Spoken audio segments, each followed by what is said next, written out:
Merci. D'abord, bonsoir à tout le monde, bonsoir aux téléspectateurs. À chacun d'entre vous, je souhaite une très bonne année 2021. Merci.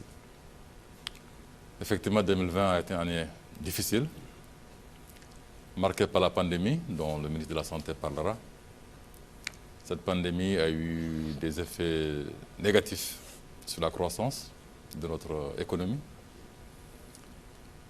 Cette croissance avait été estimée au cœur de la pandémie en moins 3,2%.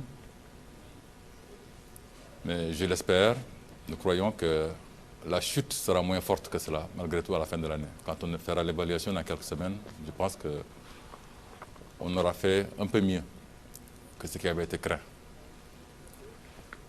Le département des affaires économiques a rempli sa mission en mobilisant des ressources, d'abord pour financer des projets publics dans des secteurs importants pour le pays, l'hydraulique, parce que le ministre de l'Hydraulique est là, mais aussi l'éducation, la santé, le développement rural, le transport.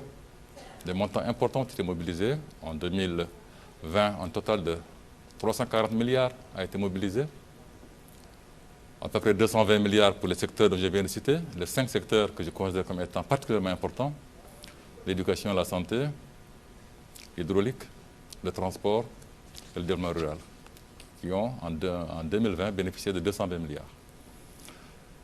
Nous avons bénéficié, du fait de la pandémie, je dois le dire, il faut l'avouer, d'un montant important d'appui budgétaire pour aider le pays à faire face aux effets de la pandémie. Tous nos partenaires ont participé, ont été à nos côtés pour apporter leur contribution pour soulager le pays. Ça a été des montants importants qui ont été mobilisés en appui budgétaire. Les pays du G20, comme vous le savez, ont apporté leur contribution eux aussi en déclarant un moratoire en faveur des pays les disposant des plus faibles revenus. Du fait de ces décisions des pays du G20, la Mauritanie a pu bénéficier d'un report d'échéance de quelques 47 milliards d'ouguiya en 2020. Ce n'est pas une annulation, mais c'est un report. Une décision a été prise récemment, en octobre, pour renouveler cette décision de moratoire.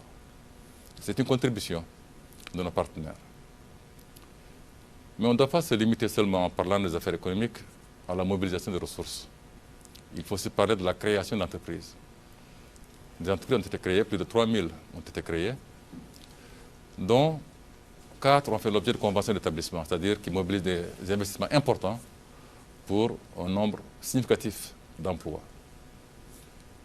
Je crois que c'est ça que je voudrais dire, qui a marqué l'année, qui a marqué aussi le fonctionnement, les performances du ministère des Affaires économiques. مختار، شكرا جزيلا. ميرسي. طيب سيد الوزير، ما هي أبرز النتائج والمؤشرات المالية الكبرى للعام 2020؟